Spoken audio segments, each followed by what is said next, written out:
right now, time to talk a little more football. As always, brought to you by our friends at Fellman Brothers. It is our weekly visit with one Don McPherson. Donnie, thanks as always for hopping on. And, man, we're looking at this football team now. We look at Cal, we look at UConn. I know the final margins say they were both one-score games, but this is back-to-back kind of wire-to-wire wins here for Syracuse. Yeah, and against, we talked about this about Cal being, as I keep calling them, the best worst team in the conference. I thought Cal came out and played flat. I thought UConn played better than Cal did and gave Syracuse a better game. But like you said, in the final analysis, 2 wins heading into Miami is pretty good at this time of the year. Yeah, you'll take it. And here they are. You're sitting 8-3, right? Like, it's one where it didn't take a lot of spectacular, I guess, to get here. The Orange took care of business. They won a lot of close games, but man, you're 8-3, a chance for 9-3. This is some pretty heady stuff, right? When you start looking back at the history of Syracuse football. It is, and obviously, in Coach Fran Brown's first year to get 8 games under his belt, which I think a lot of people looked at the schedule preseason and thought that was possible. But now you have a chance to maybe get to 10, and that's going to be quite remarkable for this program, and to be in a meaningful game this time of year. I mean, they can be a part of setting the stage for what the ACC championship game looks like, and ultimately the playoffs. So it's a significant season, and the first season for Fran Brown. You got to give him A+ all around. Yeah, obviously Miami's arriving at 10-1. We know the deal. If they win, they're in the ACC title game against SMU. If Syracuse wins, they get to 9 wins. I was looking up this stat earlier this week, Don, and it's half shocking and I guess half not. This is only the 4th game in Syracuse football history in the regular season where Syracuse has had at least 8 wins, and so has the other team, a.k.a. that Syracuse has been playing in like a legit big-time game at the end of the season. Like, it's rare right around here that both teams involved at the end are really playing for something right now.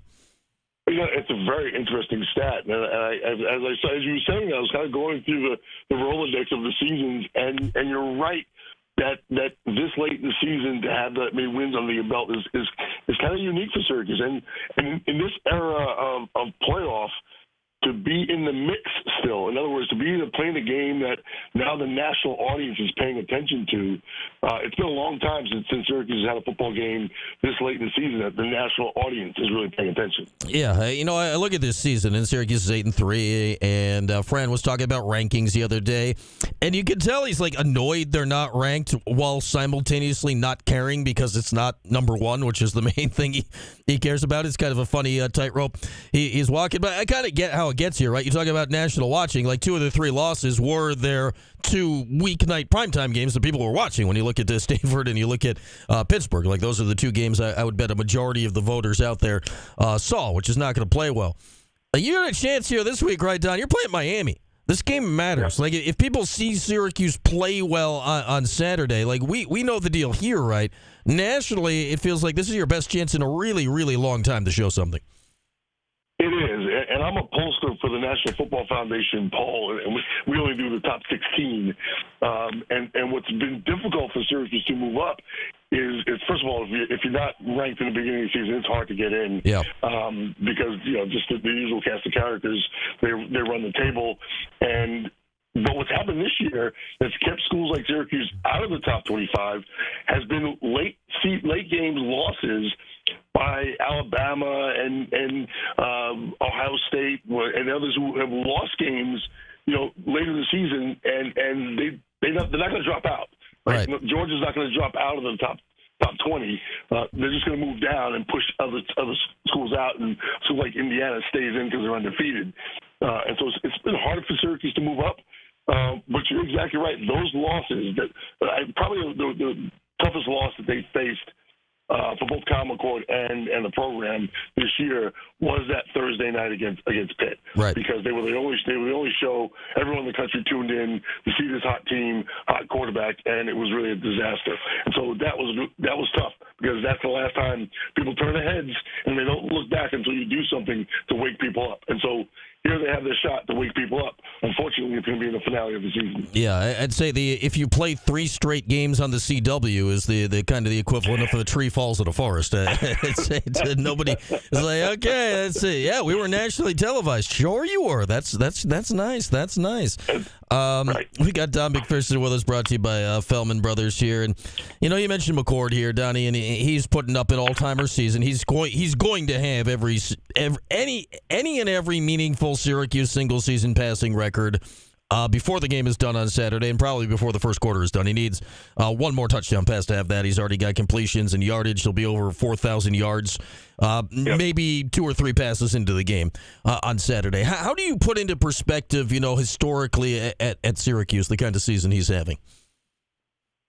Well, we've never seen this, and I think when he comes in with Fran Brown and Fran says, "Hey, here's the keys to the castle. Here's the keys to the kingdom. It's your show. You're the guy." And then he gets Jeff Nixon, an offensive coordinator, who's going to come from the NFL, who's going to spread things out, make it wide open, bring some of that NFL style to the offense. He's a guy who can certainly sling it.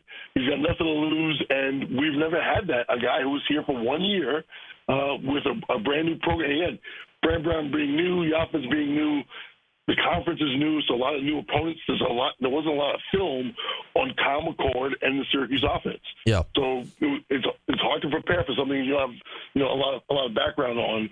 You got to kind of piece together things he did at Ohio State, things that Jeff Nixon's done, and with some great weapons. I think they've taken advantage and squeezed all the juice you can get out of it this year. And I look forward because it's so interesting, right? Like, obviously, it's very important to Kyle and the guys now, like what's happening now, the wins they're getting now. But we know that this is not setting up next year for Kyle. Like, we knew this from the beginning. Fran Brown year 1 would be the only year of McCord. It's the only year of eligibility he's got. How can this influence the program going forward when you look at, a McCord's legacy at Syracuse, the ability to get the next quarterback, all that stuff when you think about building a program? It's a really tough thing in this day and age, Brian. There's talk now, if Syracuse goes to a bowl game, does Kyle McCord play in that bowl? Yeah. And what that speaks to is, and this is no slight on Kyle McCord, but the current system is Kyle McCord a Syracuse Orange? Is he dyed in the wool Syracuse Orange? And he's somebody that the next high school kid's going to say, hey, I want to go there and be that guy? Or are we looking at the way the next guy shows up is kind of the way the Kyle McCord showed up. Transfer portal. Yep. You back up the Brinks truck, and that's why they're trying to get all this revenue sharing and all the money, because the money's dictating where and how players are moving. And it's going to be tough for Fran Brown, even though he's had a great season, to say this is a program that you can count on. This is what the program is going to look like 3 years, 4 years, 5 years from now if you're a high school kid or a young transfer. So it's really is, I hate to say it at this point, it's been a great year, but you're going to have to rebuild a whole new team. I mean, look what happened to the Syracuse men's basketball team. Mm-hmm. You have to rebuild a whole new team that starts, in mid-December when transfer portal opens up. Yeah, it's going to be fascinating to watch here because, add that with the House settlement that's coming down the pike and the likelihood that scholarship numbers are going to be changing here in the future. Yep. High school signing day is a week from today, and Fran currently has 32 verbals for next year's class. So that tells you how much he's expecting change in the different rules and all that stuff going forward. Like, he's clearly already preparing for this new era. And he's got to do two things. I was talking to a friend of mine the other day, and he said, Fran Brown's recruiting style is that he's personable, and he talks great, and he knows how to communicate. All those great things. Well, the reality is, in this day and age, the old expression, talk and walks and money talks. Yeah. And now he's got to do two things. He's got to go out and get those signing dates. I mean, those high school signers. But he also has to look at the transfer portal, and he has to look at his bank account and say, can I afford this kid out of the portal or that one? In addition to all those signings, and it really is the Wild West when it comes to this time of year. He's got to work double time. It's not just keeping an eye on high school kids. He's got to keep an eye on which college guys are unhappy with their current situation somewhere, and maybe they get a heads up that this kid's going to be in the portal because team's not going to a bowl game, or all these different factors. It really is a really, really tough time to be a coach building a new program in this climate of college football. It's crazy. We look at the calendar. Like, Saturday is the end of the regular season. Wednesday is signing day. Next Saturday is most of the conference title games. Next Sunday we learn the playoff and bowl games, and then a week from Monday is when the portal opens. And then 2 weeks after that, the playoffs start. So it's like all of this stuff is happening at the same time. It's wild to try to take it all in at once, Donnie. really is, and I think that's why you see, even what basketball did with hiring a GM, you're going to need somebody who's not focused on football, who's just focused on everything you just mentioned, right? All those different dates that you have to be cognizant of, and then all the back folks that you know, it used to be if a kid wanted to transfer, he wanted to transfer, and you talk to the kid. Now you might have to talk to an agent or a parent or somebody else who's handling the financial affairs, and you have to go to your collective or whomever else and say, hey, do we have the resources to go after this kid or that kid? And then you have to prioritize based on what you can afford. College athletics is not built that way. College coaches aren't built that way, and so this is really putting a strain on the entire structure of how college athletics functions. Yeah, you may end up talking to an agent that's not actually the person's agent, and they're just hoping to be the person's agent, and you get caught up in some weird game, which happens way more often than you think out there in this kind of wild west of this the transfer portal and NIL and everything that's going on out there. We got Don McPherson with us from Fellman Brothers here for our weekly conversation. And Miami, Don, I don't think you ever played against Miami. Is that right? I mean, they were just starting their rise, I guess, with Schnellenberger and Johnson when you were in college. With that, I mean, obviously that was not a Big East game yet then. It was not a Big East. We were Eastern Independents. I never actually played in the Big East. And Miami, to your point, was those the tail end of the Schnellenberger years. Yeah. And in fact, he was at Louisville when we played Louisville in '86, I believe. But this is a reminiscent of the old Big East. I mean, we've got one of those old style Big East games coming up. This is going to be a fantastic game. You've got the number one, number two quarterback, number one offense in Miami, number two quarterback in Cam Ward, who's been lighting it up, and obviously, the hometown knows Kyle McCord's game really well. This is going to be a really fun game to watch. And to your point, it's rivalry weekend, and there's some good games coming up. There's some good rivalry games. This is the game of the weekend. It's a massive game. I mean, you look at, Texas A&M's got huge stakes on it. I look at Auburn, Alabama, and Ohio State, Michigan. Those this year, due to, Michigan and Auburn, don't quite have the hype that they normally would get. This is a huge game. Like, this is a significant game for determining who's going to win the ACC and go to the college football playoff. You mentioned Ward. I've said this all week here. Like, Miami's gone into 11 straight games knowing they have the better quarterback. Syracuse has gone into 11 straight games knowing they have the better quarterback. For the first time all year, I think there may be a little questioning here on both sides. How do you fancy this quarterback matchup on Saturday? No question about it, and two quarterbacks who have been, to your point, just lighting up, and they have been the story going into the game. This is a game that, I've always said, I remember going to a fantasy meeting at Bloomberg, and they were like, how do we put analytics into football like they do for baseball, like a pitcher against batter, right? And I said, in football, that's not it. Cam Ward's not playing against Kyle McCord. Cam Ward's playing against the Syracuse defensive coordinator, and Kyle McCord's playing against the Miami defensive coordinator. So both of these guys have to stop looking at the numbers, looking at the stats, and as I'm sure they have, right, dialed into what both of these teams are going to try to do defensively to slow them down. And I think who has the upper hand? Kyle McCord's at home. What Miami's going to love is they might show up. There might be some snow on the ground. It might be a little cold. They haven't been in the dome, but there's nothing like getting into that dome and realizing that you don't have to deal with the elements.